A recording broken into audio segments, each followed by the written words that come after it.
9. It's a magical sweep for the Dallas Mavericks as they sweep the season series with Orlando with a big win on the road. We'll break it down how they did it coming up on the DLLS Mavs postgame show.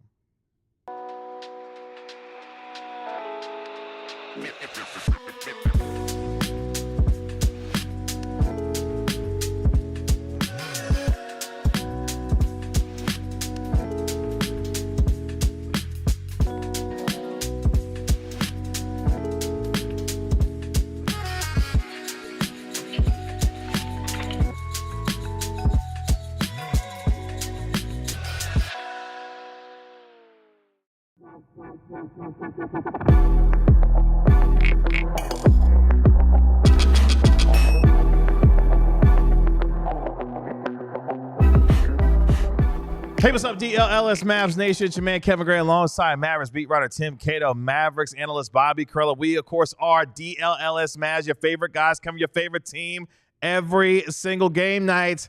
Mavericks get it done on the road, 101-92 over Paolo Banchero and the Orlando Magic for their third win in the last 4 games as Jaden Hardy goes 5 of 6 from downtown, 22 points to lead the Dallas Mavericks to the win as they're now 2-1 on their current 4-game road trip. We'll break it all down here for you over the course of the next hour. We appreciate you joining us here on DLLS Sports. Make sure you like, comment, and subscribe while you're here.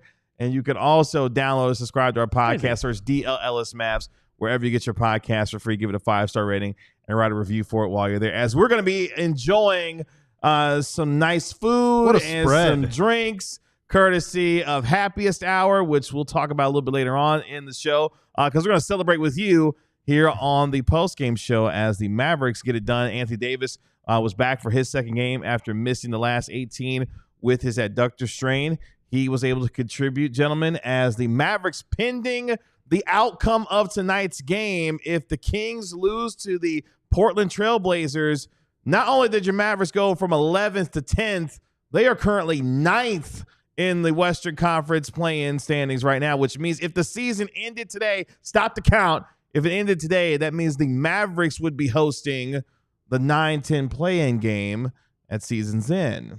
How about it? Oh my goodness. This was a horrific first half. Some of the most disgusting basketball I've ever seen in my entire life. 2 teams that, they wanted to be in March. They wanted to be in the NCAA tournament so badly. They're like, please sign us up. We're not good at basketball, just like those guys over there. Bite your tongue, because Alabama was cooking in the first half in their game. You know, Alabama is the one pro style offense in the tournament. I like how they play. Yeah. So I thought Dallas won this game in the second half, and I thought they deserved the win. The first half, I would say that Orlando's offense was just it like there was no offense to really defend. You just had to stay on your man. In the second half, I did start to see some of Dallas's defense, some of their hustle, some of their try hard really show up. And then they just had players who could hit 3-pointers, something Orlando is sorely lacking. We talked about, is Jaden Hardy going to be on the team next year? Jaden Hardy, salute to you. You did what Dallas needed to get this win. And there is at least one team that, if Dallas does choose to move on, there should be at least one team interested in a certain Jaden Hardy, because that's something, oh my goodness, that was not present across the court, across the half court line. So I thought Dallas was very good. I thought Anthony Davis, obviously his numbers, 5 of 19 shooting for 15 points, not impressive. But I thought he was moving better than what we saw in the Brooklyn game. Again, a game that he only needed to ease into, that he pretty much matched the energy that Brooklyn was, putting out on the other end. So he looked healthy. There was a moment where he grabbed at his, at his abs, kind of where the injury is. But, there's no issue. Didn't come out of the game. Nothing like that. Played 29 minutes. But it was, it wasn't him at the peak of his defensive powers, and then on the offensive end, he, just didn't make as many shots as you would normally expect from Anthony Davis.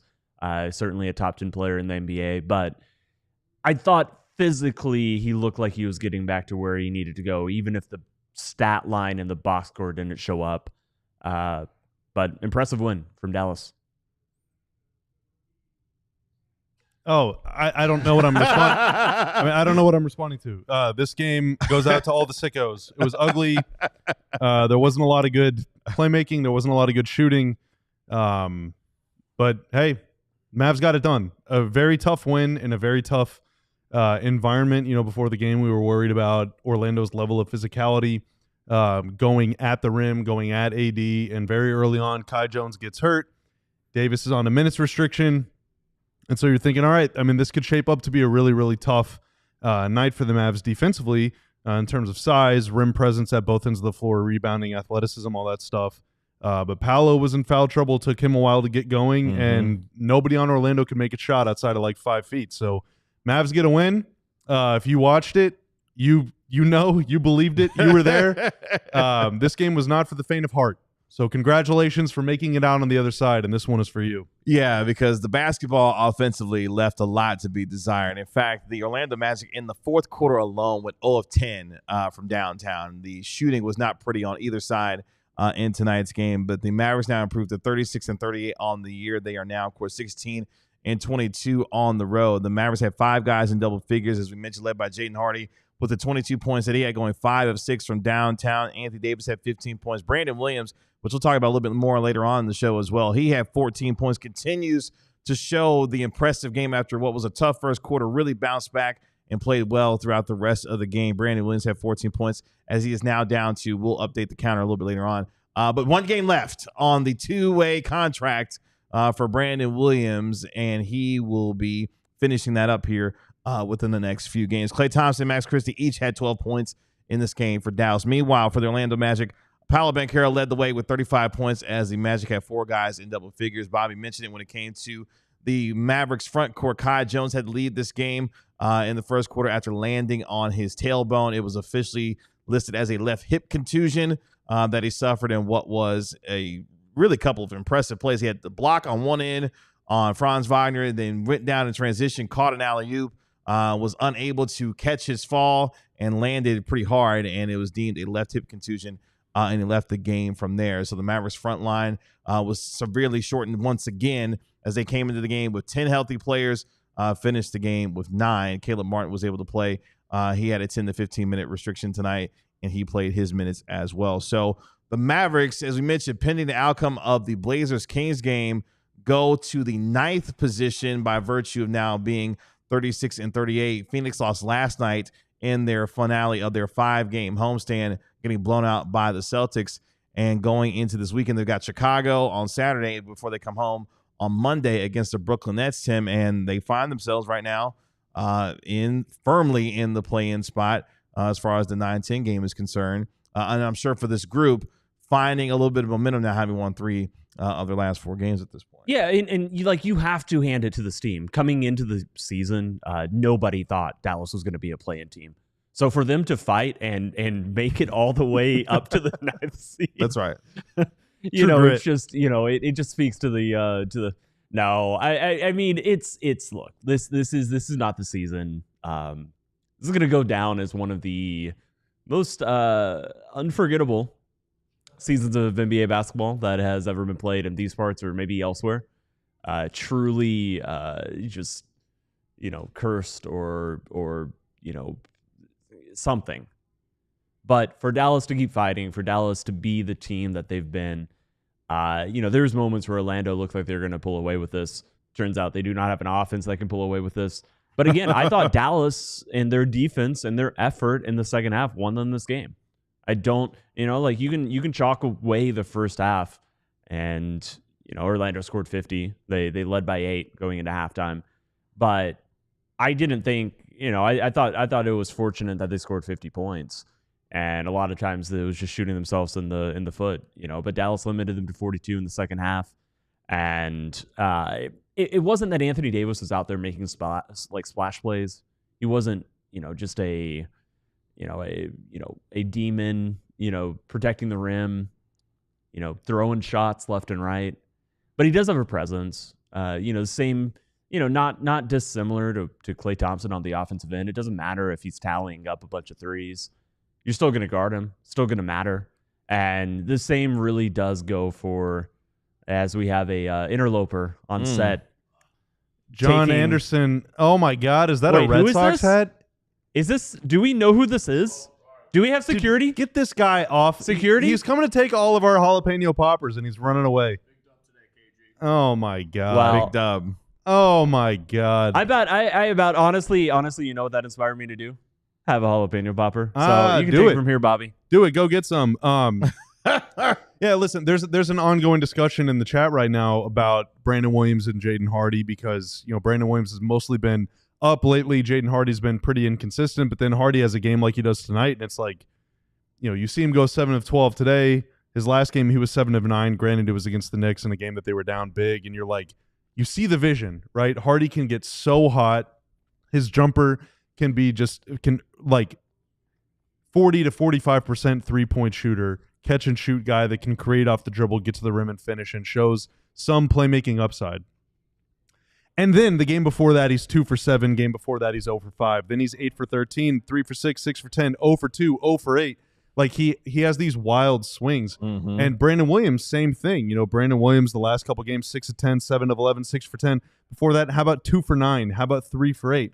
Like both of these guys are really inconsistent. And so, I don't think that they're necessarily the same kind of player. Brandon Williams to me is a little more of a playmaker, whereas Hardy's a little more of an off guard. A couple years ago, I would have told you that I hope Hardy can develop into more of a playmaking guard, and I don't think that he's going to be that, at least anytime soon. Maybe I'll be wrong. But both of these guys are inconsistent. However, tonight, both of them were very good. They combined for 36 points. Brandon Williams had 6 assists. Hardy knocked down 5 threes. The Mavs bench outscored the Magic bench 57-19. There it is. So both of those guys played well, and the Mavs had a ton of offense. Well, I mean, a ton. They scored 101 points, but it wasn't the bench's fault that they only got 101. What the Mavs need from both of them is consistency, and what both of those players need to demonstrate is consistency. Otherwise, they'll just be on two-way contracts or like 12th men, until they ever get to that point. Yeah, I mean, it's a stark difference of what they're asked to do. Jaden Hardy is not asked at this point to really initiate the offense. He is asked to go score. He is put in situations where he can directly find a shot for himself or realize he doesn't have a shot for himself, and he can pass it out. Like, he is not used to initiate sets. Brandon Williams is the player who has emerged into that role. Jaden Hardy is always playing alongside Brandon Williams and Spencer Dinwiddie because they were playing different roles. Spencer Dinwiddie and or Brandon Williams, those are the lead guards. You're really, really making this difficult. You look, oh my God, the change of focus. I look, this is like the distracted boyfriend meme or something, where you're looking at beer instead of looking back at me, and I'm like, yeah. This is great for the listeners. Different. Exactly. They're like, what the hell is going on? Yeah, for those here? listening on Spotify or iTunes, I just held my face right behind a plastic tube full of beer. There's 55 ounces of beer in here, and my face got distorted in the lens. yeah, it's different roles they're playing. They are used differently. They're trusted. They're seen differently by the coaching staff. And you can see that by the minutes usage, by which player. Jaden Hardy is never on the court by himself. Well, hot over there, it's buddy? always with another guard. I struggle with spice. These are tasty, though. Okay. Yeah, first time having cheese. Yeah, I'm sure that's a little spicy for you, buddy. But but that's okay. That is all right. But Brandon Williams clearly has shown, and I'll talk a little bit more about how impressed I was with him. I know we're about to go to a break, but they're different roles at this point of the season. I am also similarly pessimistic that Jaden Hardy is going to be able to develop that next step of that part of his game. But you can see if he became more consistent as a scorer, that there's use. He just won Dallas a game. I wasn't going to win this game without him. And that matters. That's important. And like I said, the Orlando Magic sure would love to have a player like that right now. Yeah, they could use somebody who can make an Cole outside Anthony. shot. Cole Anthony is actually like one step up Pokemon evolution of what Jaden Hardy is. But tonight, without Cole Anthony, they could have loved. They couldn't hit the broadside of a barn from downtown. Could Orlando. As the Mavericks get it done 101-92 on the road over the Orlando Magic. Let's take our first break here on the DLLS Mavs postgame show. When we come back, the turning point in this game in what was a massive run for the Mavericks in that third quarter, plus how these two-way guys continue to play well, specifically when it comes to Brandon Williams. All that and more Coming up next on the DLLS Mavs postgame show. But first, it's that time of year again.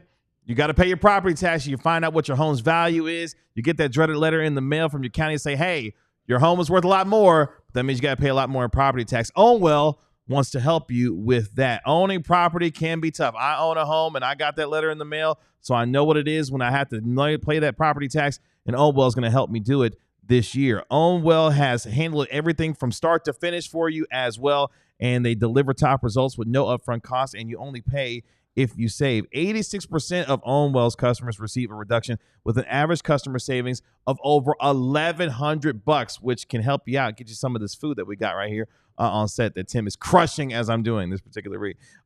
Make sure that you remember that the deadline is May the 15th for most counties. You can save money on your property taxes with Ownwell. It only takes 3 minutes to sign up. Sign up in less than 3 minutes and start your protest today at ownwell.com/DLLS. That's OWNWELL.com/DLLS.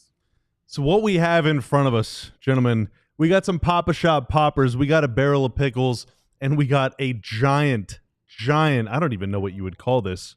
A funnel of beer from our friends at Happiest Hour. These are what they call happytizers. These things can feed 4 or more people. Honestly, each one of these could probably feed like Tanner, get over here. 6 grown adults.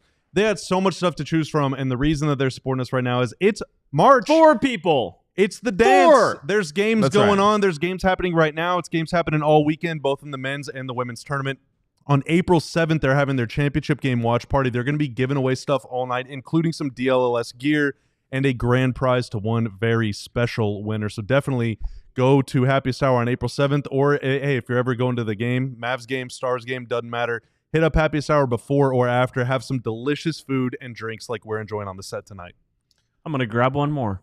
Mavericks get it done on the road, 101-92. Jaden Hardy, big night for him. The Hardy party was cooking in Orlando tonight with 22 big points, 5 of 6 from downtown, as the Mavericks get it done to improve to 36-38 on the year. Pending the outcome of tonight's Blazers-Kings game, the Mavericks could finish as high as 9th tonight, but they will be no lower than 10th after their win against Orlando. Let's take a look at the turning point in this game and what was a slog back and forth in the first half as the Magic led by 7, 50-43. In fact, they were able to get up what was 68-57 with 4:55 left in the third quarter. But Tim, the Dallas Mavericks defense got going, and more importantly, they started making shots because they were able to use in the final 4:50 of that third quarter a 20-2 run to go from an 11-point deficit to a 7-point lead at the end of the third quarter, where they led 77-70, and they were able to get things going. But it started on the defensive end. Maybe Orlando had themselves a little bit in self-check, but guys like Brandon Williams and others, Jaden Hardy in particular, knocking down threes really got things going offensively for the Dallas Mavericks in that period. Yeah, I mean, Dallas made shots, Orlando didn't. I'm giving full credit to, I thought Dallas really frustrated them. I thought they were very active and poised, but mostly it was just it was momentum, it just swung that way. It mattered so much. The main way Orlando was scoring was Paolo going fast break, transition, and just being a big old dude who can score layups. Really, like he was bullying them, just getting into the lane. That was the, you stop at fast break, you never give them the ball. That's right. Out of bounds, inbounds every time. Mm-hmm. So when Dallas started scoring, all of a sudden, what one reliable source of offense that Orlando had going, and a lot of these came off turnovers as well, which Dallas had 14 of them. But just make shots. Put it in the basket a few times. Like here. Oh, you're gonna demonstrate? Like that. That's what Orlando. Are you kidding me? No, that's what Orlando was doing in that 20-2 run. They were just missing all kinds of How did you shots. miss that? I really don't know. Oh my God. I was shooting from behind the backboard. No, you weren't. Now you're just going to leave it there and forget about it later. How would I forget it? I can't believe you just wasted a Papa Shot popper. No, I'm waiting for the ISO cam on Kevin so I can eat it without everybody watching. Oh, shaming. wow. Oh my God, it fell on the floor. You don't even know what our floor is. It's Empire Today flooring. I'm about to say it's Empire Today clean flooring. as hell. That's right. I have something dovetailing off what you said, though, Tim. Yes. So, we've talked a lot about the Mavs guard situation. No Dante and obviously no Kyrie Irving, and those are like their two most experienced and probably most stable playmakers. With all due respect to Spencer Dinwiddie. Yeah, now Dinwiddie's had a really, really good assist-to-turnover ratio over the last, couple weeks. Tonight, it wasn't as much, but, Dinwiddie, Brandon Williams, Jaden Hardy all contributed in their own way. Dinwiddie is the one that is running the offense. Hardy and Brandon Williams both got hot and did their thing too. You look across the way to Orlando, though, with all their guys out, no Suggs, obviously, he's going to be out forever, which sucks. I love that dude's game. No Cole Anthony either. Those are the Magic's two best guards. So their guard rotation tonight, in terms of playmakers, Corey Joseph, KCP, if you consider him one, and he's not having that good of a year for them, which kind of proved me wrong a little bit. My take about Denver losing him for nothing, but that's fine. And then Anthony Black, if you consider Anthony Black to be a playmaker, but because teams just straight up don't respect his jump shot, it really limits the way that they can initiate offense, even if they did have really good guard play. And even when they do have really good guard play, they're so self-limited because none of those guys is really a threat to score. None of those guys are a threat to shoot. And the big challenge that a lot of guards are having to overcome in this era of the NBA over the last 5 to 10 years is coming off a screen or at the top of the key, wherever you are, you have to be a threat to both score and pass. You have to be able to score from everywhere on the floor. Otherwise, it's way too easy to guard you. And, those guys also, outside of Anthony Black, they don't really have any quickness. They don't have a lot of burst. Gary Harris, same thing. So there's just not a lot of pressure coming from that position that can stretch or bend or even test the Dallas defense. And so if you score, it's just way too easy to load up on Orlando without Anthony and Suggs in particular, or without Cole Anthony and Suggs. I don't mean Anthony Black. Cole Anthony and Suggs. Yeah. Honestly, like, as a thought experiment, watching, obviously Clay was playing across. The thought experiment was like, what if Clay went to Orlando? I'm not even sure that would help them. They need guard help. They need guard shooting. Like Clay, I mean, he would help to an extent, but he'd run around a lot. They don't have guards that defenses are scared of on the pull-up three. And then those guards can then leverage that space to create space for their stars inside. That's what they're really missing. It's more than, it's more than just put an elite shooter there. KCP's not having a great season, and he was always a lower volume three-point shooter than people really realized. Not someone who ever got up, 8, 9, 10 threes a game. But that's one reason he's not helping them, is because they still need somebody initiating from the top, especially since Suggs went down, who was their most reliable, the one player who could do that on that team. And so, long story short, I don't think, they're not a Klay Thompson away. They're a Kobe White away. And as I didn't see it, but Smoke Show's pops Kobe White in there right now. Yeah, that's the thing though. Everybody wants Kobe White right now. He's so good. Yeah, he's cooking. Yeah, he's playing great. But that's the thing. Like Franz and Paolo, I love their games. I love their upside. I love their today, but I especially love their tomorrow. And they do kind of complement each other really well, even though they face some of the same limitations and do some of the same things. But think of it like the Celtics, right? With Tatum and Brown. If the Celtics had Corey Joseph and KCP in their starting backcourt, that team is not winning the title. Meanwhile, if Paolo and Franz had Drew Holiday and Derek White, yes. I mean, we're probably talking about a team that's going to win 60 games like today. Yeah. So it's team building is tough, man. It's really, really, really, really hard. And even when the Magic are fully healthy, even when they have Suggs and Cole Anthony, this is still a team that's probably 4th or 5th or 6th best in the East. Yeah. They need to find a way to get better. But it's just tough to do. It's really tough to do. Even still, they're a good team. You know who's going to be a free agent in a year? Who's that? Luka Doncic. Oh, Orlando. Oh, he likes his coach. I mean, he does love him some Jamal Mosley. I mean, that's a very interesting fit. They had an intimate post-game chat. They did. They kind of lingered in night. that hug a little too long. No, I'm just joking. But it was just like I've never seen a coach have that much to say to another player after the game. Obviously, like I'm not. I was just like, wow. Like Mosley had thoughts. They had a lot to talk about.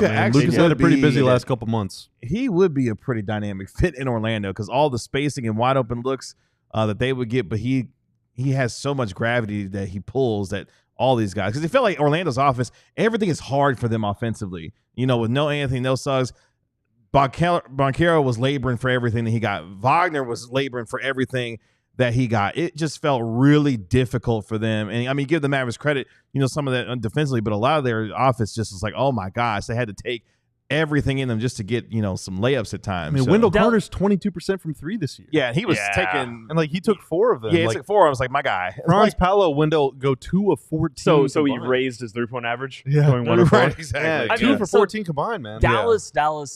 Somebody in the chat mentioned, is this Jason Kidd's best coaching season given everything? Dallas has always been a very disciplined defense. Like they're almost always in the right places. Now, they often don't have the talent for that to matter. If it's Dwight Powell or, you know, Kessler Edwards rotating over, that's a lot different than Derek Lively or Anthony Davis. But they are very disciplined. You do have to work. They don't give up a lot of, you know, just wide open mistake type. I'm at the rim. This player's open at the rim. You know, you don't see a lot of that. Like we were watching the Brooklyn game just the other night. Like there was a lot of that in the Brooklyn game.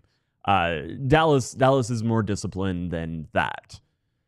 But and so that definitely is part of it. And there are going to be games where this offense looks a little bit better. But you know, it's a bottom 5 offense in the league for a reason.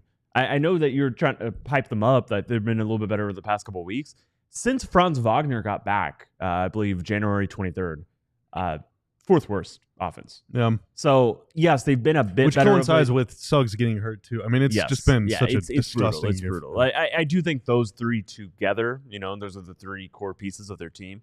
I think those 3 together are their ceiling, their floor. At least their floor is a bit higher than what we've seen, but they haven't had those 3 together. I just think, like, God, what if Wendell Carter was KP? You know, I'm really fixated on this Celtics thing right now. I need to slow down. Why would Wendell Carter be KP? Is there any realistic way? No. I'm just saying, imagine if they had a stretch 5. They need spacing to come from somewhere. Yeah. You know, and if your 5 can spot up Brook Lopez or whoever, then that just opens things up more. I mean, they just need more space. But the Mavs, to their credit, again, without Kai Jones, like AD and Dwight, if you count, you know, Dwight played 15, 20 minutes or whatever, like the Mavs still ate up all that space. The Magic took almost as many threes as they did shots in the lane tonight. What's which the is fourth a quarter huge win stat for the Mavs. on the threes? They went 0 of 10. It was so sad. It was so sad. It was awful. Again, the offense left so much to be desired, really, for both teams. But you got to excuse the Mavericks because they've got, you know, 5 healthy bodies, it feels like at this point. Orlando, with pretty much their entire full squad, just could not hit a shot. In fact, Orlando had pulled within 4 at 79-75 with what was 9 minutes to go or less than 10 minutes to go in the 4th quarter. But the Mavericks used what was a 13-5 run to push the lead back up to 12 and 92-80 because they were the ones that could knock down some 3-pointers. Klay Thompson, Jaden Hardy hitting big shots in that 4th quarter to really be able to extend the lead once again. And what it felt like in a game like this where the offense was as bad as it was, a 4 or 5 point lead felt like 10, felt like 12 because neither one of these teams, especially Orlando, couldn't necessarily knock down shots. And once the Mavericks were able to get up to double digits, it felt like they were able to handle things from there with Orlando's inability to knock down shots. So give Jaden Hardy, give Klay Thompson credit, especially in that 4th quarter. And Brandon Williams, who we'll talk about coming up here in the next segment, continues to play well and play with poise and gave them a lot tonight as he winds down his 2-way contract. But I thought the Mavericks were the ones that able to hit the big shots when they needed to, and Orlando just simply couldn't do it when they had to have them, and their offense was a slog down the stretch. But that's how the Mavericks got it done tonight in taking out the Orlando Magic. Their 3rd win in the last 4 games, as they're now 2-1 on their East Coast. Play in, here we come. As of right now, they will host the 9-10. Clear your calendar for April, whatever. April 16th through the 18th would be the play-in games. So there you go. Trust me, Tanner, I know. Kevin's so excited. And late April to early May, undefeated with AD. They are undefeated. They're now 2-0. 3-0. 3-0. 3-0. I'm sorry, 3-0. Yes, with the Rockets game. Yes, that's right. I know Brooklyn is bad, but that game still counts. Great point. Great point. Let's take our next break here on the DLLS Mavs POSTGAME show. When we come back, we hop in to Cato's Corner, how this two-way player continues to play well, and some other contributions from guys to get it done against Orlando. All that and more coming up next year on the DLLS Mavs postgame show. But if you want to win and be a ball knower, you've got to download Sleeper. That's right, you do. That's right, like my guy Bobby Curlin does. Best fantasy league platform out there, allows you to put your ball knowledge to the test by picking where your favorite or least favorite players have more or less in their projected stats each week. Unfortunately, who let you down tonight?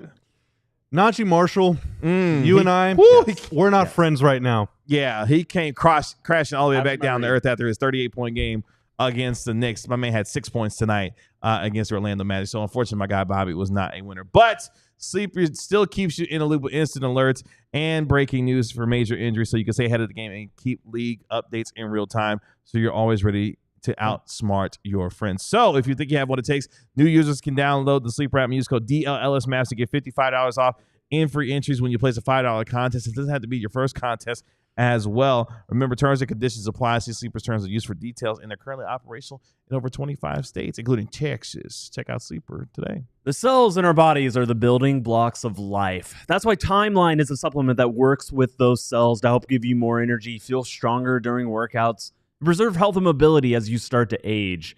Their patented ingredient is MitoPure, a postbiotic nutrient that clears out your dysfunctional mitochondria, aka your cell's battery packs, or as I will always remember from science class, the powerhouse of the cell.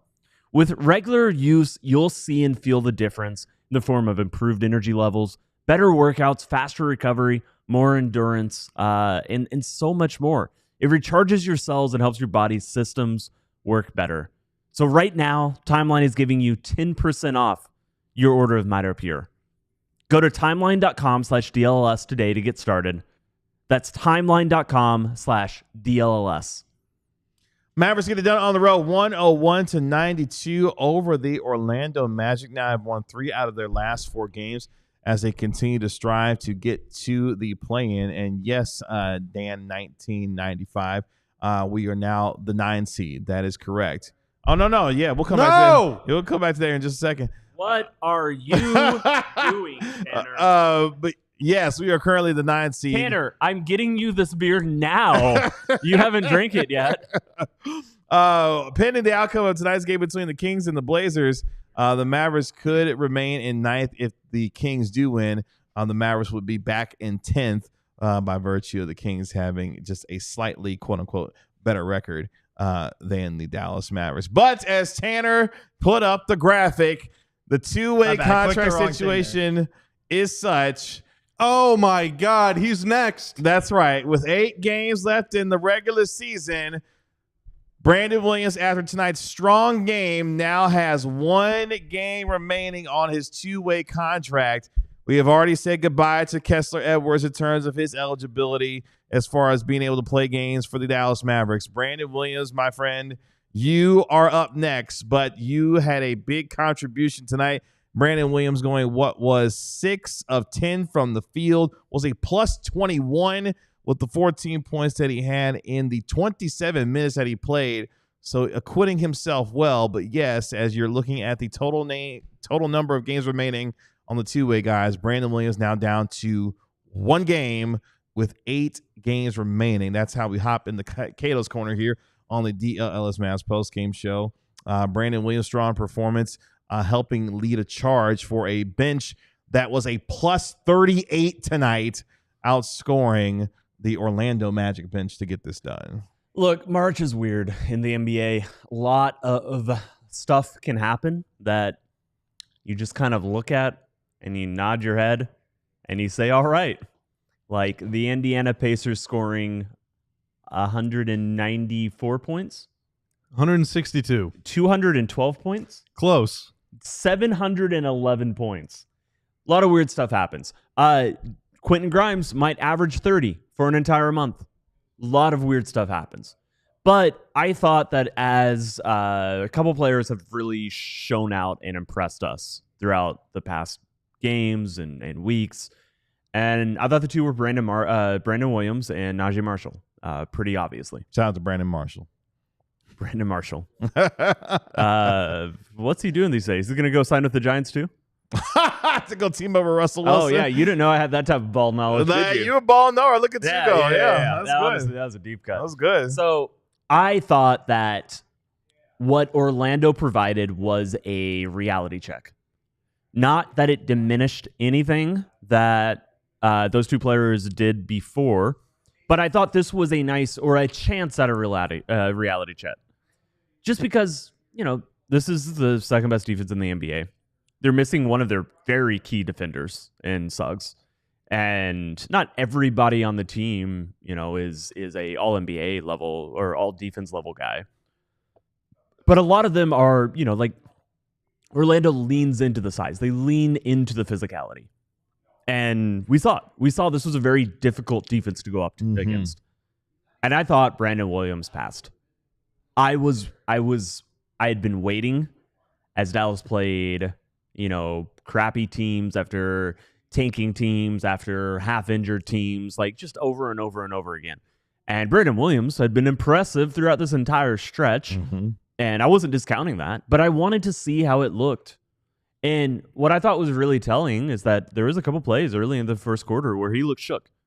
This is not a player who has played very many minutes against like the best defenses in the NBA. He hasn't had a chance to. He's a two-way guy. He only really started playing, 3 weeks ago? Maybe like three? Yeah. Yeah, about a month ago, yeah. Yeah, about a month ago. He has a little bit of time with Portland 2 seasons ago. But once again, that was at the end of a season, end of a tanking season. It was in March. It was weird. You don't always get to go test yourself against the best NBA defenses. This is a chance. And there was moments where Brandon Williams driving into the paint, and he did not look like he was expecting, the size, the physicality, just that many bodies all around him. He was expecting space to be in a place where space wasn't. And then the game kept going. By the second quarter, he had found a few ways, hey, let me go find a spot up three. Hey, let me, take advantage. I think in the second half, there was, a little bit of a fortunate moment where he almost turned it over, but picked up the ball, ended up with an and one. There's just moments. There's another moment that honestly really impressed me where he missed the layup. It counts as no stat except a missed field goal. But he got all the way to the rim, and he had two Magic players leaping for him, smothering him. Somehow he got it up off of the backboard. Anthony Davis finished it. That's a thing that matters. This is a small thing. But if you can get to the rim and you can miss a shot, not get swatted, not it's going way back, just get it up on the rim. That's one of the best things you can do especially as a small guard, like showing that shift and that creativity that you can avoid the shot blockers, you can avoid the arms, and you can make sure that you at least get a shot up that your teammate maybe can come over and finish. Because the reason there's two opponents leaping for that shot in the first place is that he burnt his own man. And so help defense had to come, and all of a sudden Anthony Davis wide open right there at the rim, layup. That's important. That matters. On the flip side, I think Najee Marshall is awesome. And the fact that he had a quiet night tonight does not take away whatsoever from the fact that he is a fantastic role player, that he's going to be really important in games, in playoff games, high-stakes playoff tonight, games. Tim. Oh, sorry. I take it back. A very sour, sad loser. Yep. Wow. I simply would have won my sleeper picks. Yeah, I agree. But, we Can't have win them all. But that's we have just a me. sad sack loser Yep. Wow. to my right, but to the screen's left. Where's Mark's time when you need him to defend the knife? Good gracious. Well, no. The knife! I am now talking about Bobby. Mm. All the mentions of loser is about Bobby, Damn. who wasn't good enough to just simply win. Damn. I prefer winners. So I thought that as, not dissimilar to Quentin Grimes, who everybody's talking about, he legitimately is averaging 25 this month. It's That's insane. so dumb. But he's also done it against really good defenses. And after Najee scored a career-high 38, it looked unstoppable. I was really curious to see what he looked like going up against a defense that had size. He did put 46 up against Houston, didn't he? Good gracious. Yeah, he did. But 38 and 38 against the Knicks is a different sort of beast. Yeah. And they have some defenders, but they're not a good defense. And this was a moment where Najee first option, or Najee like first perimeter option, it just very clearly from the get-go, it was not something like Najee was having to look for threes because he could be his man, but he's not quick enough to get to the rim before help came. And then it was a situation where there was multiple times where he was swallowed at the rim, just had to kick it out, had to go find a pass. Again, he didn't have a bad game. Dallas won. He did what he was supposed to do. He was a role player. He's a good role player. I think he had the best plus minus on the team, or second best. Again, a meaningless stat individual, but hey, maybe it meant something tonight. But he didn't have a bad game. Nobody's saying that. I just thought that as March rolls on, and you keep watching things that you don't know whether they're real or not, and this happens every March in the NBA. Najee Marshall being a 38-point scorer, not quite so real. Brandon Williams being a capable NBA rotation player. I think that is real. I don't know. I am taking away something from this game, and it's piqued interest in Brandon Williams as a real NBA minutes getter. I mean, I've been the one advocating that he should be the one that gets a two-way deal, or one of the two-way deals if they're going to be doing two of them for the Dallas Mavericks. And to your point, Tim, wanting to see it against a real legitimate defense, and we're talking about the Orlando Magic, who had the number 2 defensive rating coming into tonight's game, and after a slow start in that first quarter, really found his footing as the game went on and made some nice plays, including an and-one finish where he was able to recover, get the loose ball, and be able to finish with a tough layup to get himself to the line with the hoop and the harm. So Brandon Williams is giving me legitimate rotational player vibe, if you will, as he continues to not only play better, cutting down on the turnovers. He did have 4 turnovers tonight, but for the most part has been able to show capabilities that he could competently handle the point guard duties and be a distributor. Had a nice pass for a guy to I think it was a Jaden Hardy 3-pointer that he knocked down off of a Brandon Williams pass. So Williams making progress, and I think as the direction continues to go forward for him, he's got a chance, I think, to be a decent player. Los Altos, I just said why I'm coming to this conclusion. I wanted to see him against a defense that was trying and that mattered, like one of the top 5 units. I think a test like this is important. And I think the fact that he struggled for a second early on and then grew into the game really matters. I think that's important. Bobby, are you going to repent about your Brandon Williams takes? How much you hate him? I never said that I hate him. I just said that I guess I was off the show. No. Oh yeah, maybe the mic wasn't in front of me. No, my take is that he can score and that he's pretty smooth, but that at 6 foot or 6'1", it's really, really tough to be a consistent difference maker at that size and to get rotation minutes at that size unless you're like Kyrie level good. There just aren't a lot of guys that are 6 foot, 6'1". Maybe he's 6'2", but that might be a little bit of an exaggeration. It's just really tough to play at that size. Now, with this team this year, clearly they have a dearth of playmaking. And whenever he plays his last game, whether that's against Chicago or maybe the next one against Brooklyn or Atlanta, or whenever he plays his final game, the first game after that will be like, oh, man, it would be nice if Brandon Williams was still on this team. Yeah. So this team needs playmaking. I think a healthy version of the Mavs probably would not want to play a 6 foot or 6'1" guy. The Mavs want Dante Exum size guys. Jaden Hardy 6'5". Quentin Grimes was 6'5". Caleb Martin, sorry. Well, Cody Martin too. They're both 6'5", 6'6". Clay 6'6". Like the Mavs want their backcourt to be tall. But beggars can't be choosers right now given the injuries, and so yeah, it wouldn't surprise me if they end up making a move to ensure that they can keep 2 of these guys. Let's take our final break here on the DLLS Mavs postgame show. When we come back, let's talk a little bit about Anthony Davis. 2 games back after missing those games with the adductor strain. Is he looking better as far as his movements are concerned? We'll get into that coming up next year on the DLLS Mavs postgame show.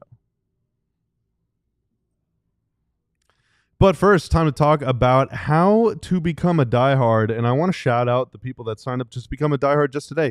Shout out to David, to Steven, to Mickey. And then yesterday, Matt and Steve both signed up to become diehard. Shout out to each and every one of you for joining our community here at DLLS Sports. We're starting from the ground up, and we're about to cross 20,000 subs. That's right. We just crossed 1,000 diehards, so thank you to every single one of you for hanging out in the chat, Checking watching out those the streams, milestones, baby. the pre- and the post-game shows on YouTube for Mavs, for Stars, for Rangers, for Cowboys. Rangers just kicked off their season today. Stars post-game is going to start here in about an hour or so. They're midway through the second period up in Calgary. And then we got Cowboys making news all the time. They trading Dak or not, I don't know. The best way to find out is to sub to the channel. And also to become a diehard by scanning the QR code there, click the link in the description, or going to alldlls.com/diehard so you can read all the premium written content on our website, keeping you up to date with all the latest rumors, news, analysis, hot goss, all of that stuff on our website from folks like Tim and many more. You also get to join the DLS Diehard Discord server, a great place to hang out. I'm just publishing a piece about Bobby's love life. No, you're not. You sure as hell are not. You sure as hell are not. My man's got editorial control, so probably not. Yeah, I will delete that. I will delete that post, and then I will delete you. Hey, if you're gonna promise hot goss, then we have to deliver. That's not hot goss. That's the thing. You also get a free shirt when you sign up and a discount on any other merch, and you get a discount on events. Now we got an event coming up next month at Stevens Park Golf Course, Friday, April 25th. You're going to play as part of a foursome. You don't have to be a diehard to go, but diehards save 20% whenever they sign up. You play as part of a foursome. You can register as an individual or just as a group. You and your buddies go come hang out with us on the golf course. We got Talent's going to be playing. Talent's going to be there heckling, making deals. I'm sure we're going to be drinking some beer. It's going to be a great time. Hope to see you all there. Plenty of reasons to become a diehard. So thank you all for your support. AllDLLS.com. Become a diehard member today. Join the over 19,600 strong in terms of our subscriber count, as well as we marched much closer to 20,000 subscribers and beyond here at DLLS Sports. Mavericks get it done on the road, 101-92 over the Orlando Magic. Really appreciate you joining us here on our post-game show. Make sure you hit the like button on this video as well and subscribe while you are here, as the Mavericks have won 3 of their last 4 games. They hold the Magic to just 42 points in the second half to get it done, as they are now 2-1 on their East Coast road trip. Kai Jones had to lead this game with a left hip contusion early on in the game. We will see what his status is going into the game on Saturday when the Mavs visit the Chicago Bulls, which is Anthony Davis's hometown of Chicago, Illinois. And Anthony Davis tonight, continuing on what was a 24 to 28 minutes restriction, he played in what was 28 minutes and 51 seconds tonight against the Orlando Magic. Had what was 15 points on 5 of 19 shooting, 4 of 7 from the free throw line, had 7 rebounds and a couple of assists in the game, along with a steal. But as we were watching the game, gentlemen, and Tim, I'll start with you. It felt like we're seeing what was a slow burn and build for Anthony Davis. You saw it in the game against Brooklyn, really easing himself into his comeback. Tonight, you saw some more explosive movements. One of the best ones I thought he had was on the baseline against Paolo Banchero, getting to the bucket for an and one, showing that typical AD explosiveness and getting to the rim. It feels like he's moving closer to some more, even though shots weren't falling necessarily, but he's getting more toward the AD that we've seen before and during that Houston game that he dominated against. Yeah, I don't have too much more to say about it than what I said earlier, but I thought just physically he looked a little bit better. And it's at odds with the box score, which obviously is not good. Yucky. Horrific. Yeah, it wasn't Stinky. great. Yeah. Gruesome. You. Yeah. Yeah. Sinful. Inka Binka. You stinka. That's a Jim Corella special. Oh, wow. Oh, goodness. I didn't know we were going in dad mode over here. Yeah. Deep cuts with the dad jokes. So yeah, I thought flowing. I didn't think he looked like he did Monday. And I didn't have any issue with what happened on Monday. It's just that Monday left me needing a game like this to just make sure that he was not. And again, there was a moment where he grabbed his ab and we all saw it. Every time you say ab, I think you're going to say a different word. What word do you think I'm going to say, Bobby?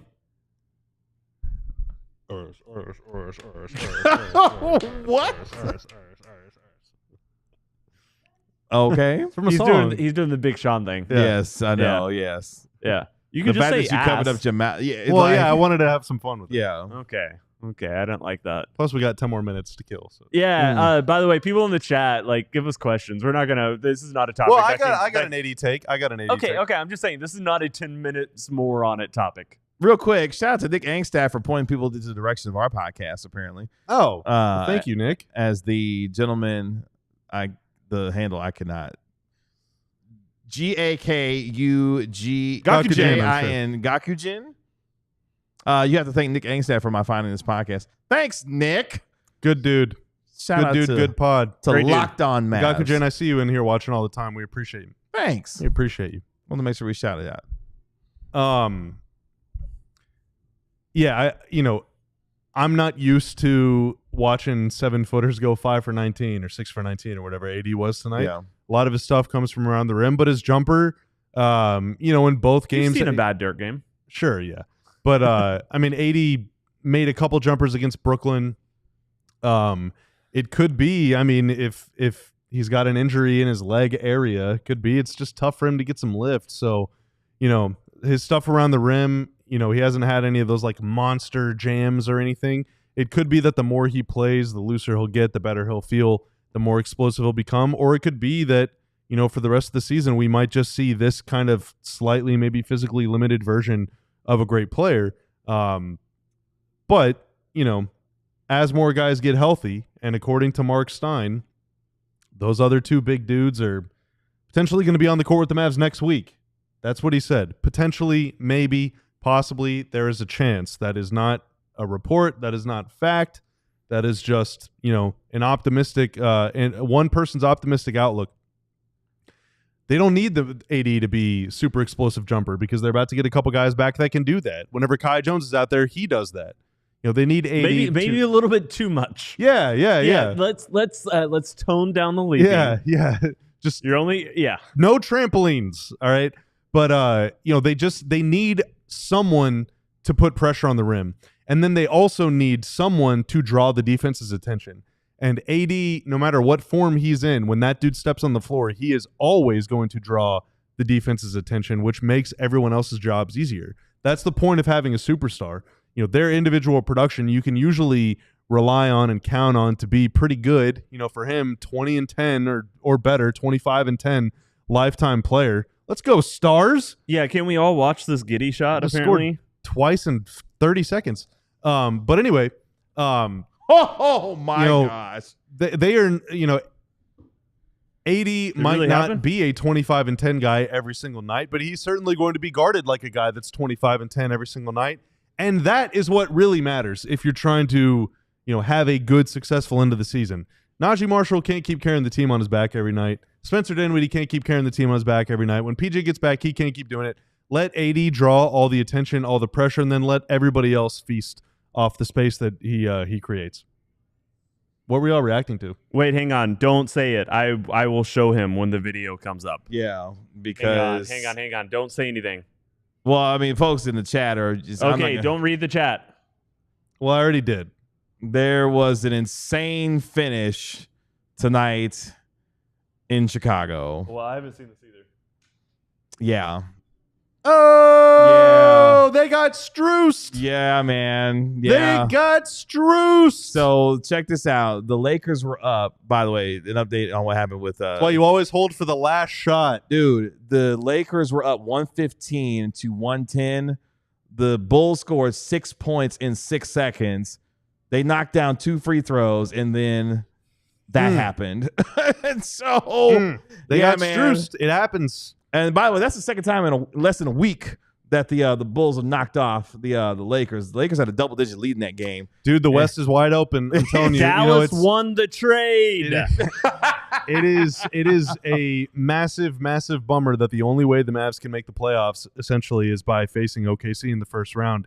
Because outside of OKC, there is not a single team in the Western Conference that really scares me.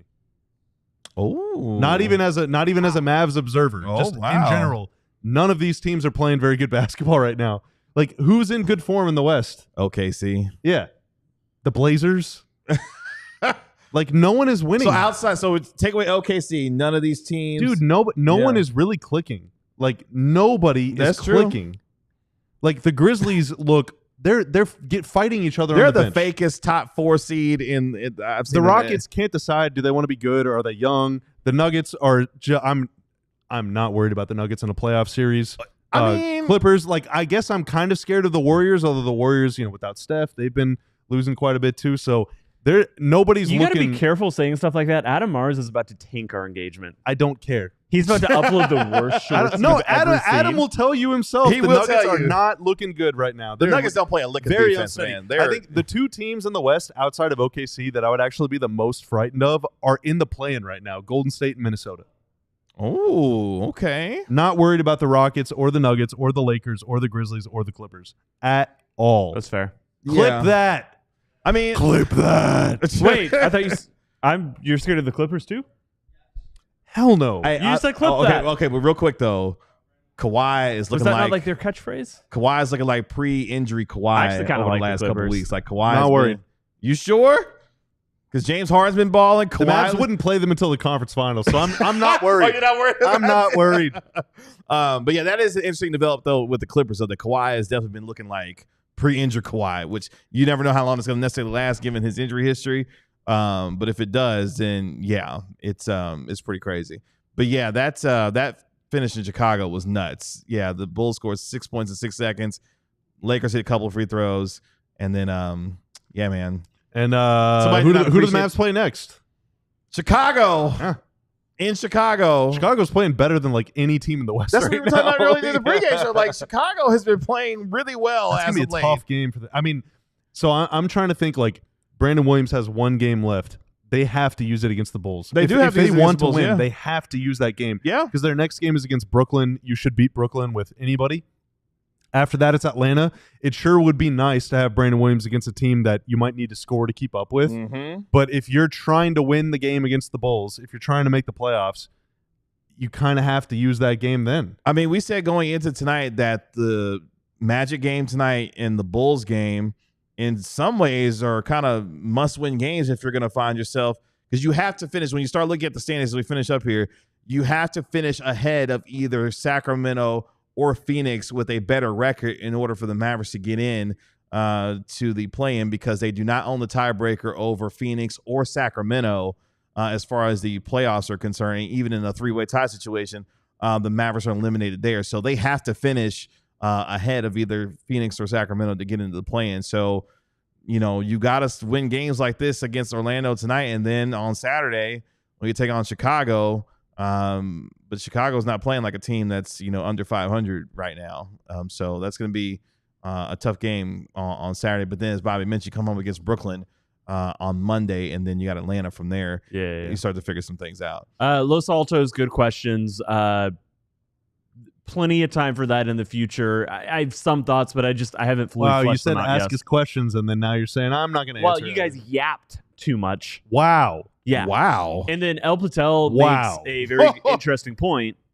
Great chatter, El Patel. It's what we're talking about, but it really does drive home that after the last Brandon Williams game, which probably should be the next game, you're down to Spencer Dinwiddie and Najee Marshall as your 2 playmakers. Yeah. I mean, Hardy, they're going to trust Hardy to do it. They're going to have Well, to. They're going to have to. They're going to have to. Yeah. But I don't trust them in their role as much as Brandon Williams. They're Point different PJ, players. I mean, if he even plays, are we Yeah. going to see him? Caleb Martin can kind of handle the ball a little bit. I mean, yeah, you're going to, a lot of the times when Spencer Dinwiddie is on the court, you're going to have a player dribble it up and throw it to AD. Or AD's just going to dribble it up. Yeah, But all of a honestly. sudden, you're losing a lot of what he's most effective about at finding space inside. So, anyway, there's time to – we will be watching. That'll do it for us here on the DLLS Mavs post-game show. We sincerely appreciate all of you for joining us here on our show. We And appreciate thank you to Happiest Hour. Yes. Holy cow, those poppers, they are the Papa Shot poppers. That's right. If you ever had Happiest Hour before or after a game, get you some of those. Those are so good. I would have another one, but I had so many before the show started that Yeah. I am so full. I've eaten like 15. And there's still more left. That's Yeah. the thing. There's so much food. That's very Let alone We're going to make the star show let eat the alone what rest. we've been imbibing. I'm sticking around to finish this, by the way. We are off tomorrow, but we will be back on Saturday for our pregame show as the Mavericks visit the Chicago Bulls. They finish up their 4-game road trip, looking to finish it at 3-1, taking on a hot Chicago team as Anthony Davis makes his return home to Chicago. Appreciate it, guy Tanner, making us look good and sound good as always. Thank you, sir. That is our Mavericks analyst, Bobby Curl. That is our Mavericks beat writer, Tim Cato, a tired Tim Cato. My name is Kevin Gray. The Mavericks get it done 101-92 over the Orlando Magic. Have a good day on Friday. We'll talk to you on Saturday right here on DLLS Sports. Y'all be good. Peace. We all silly like the mayor.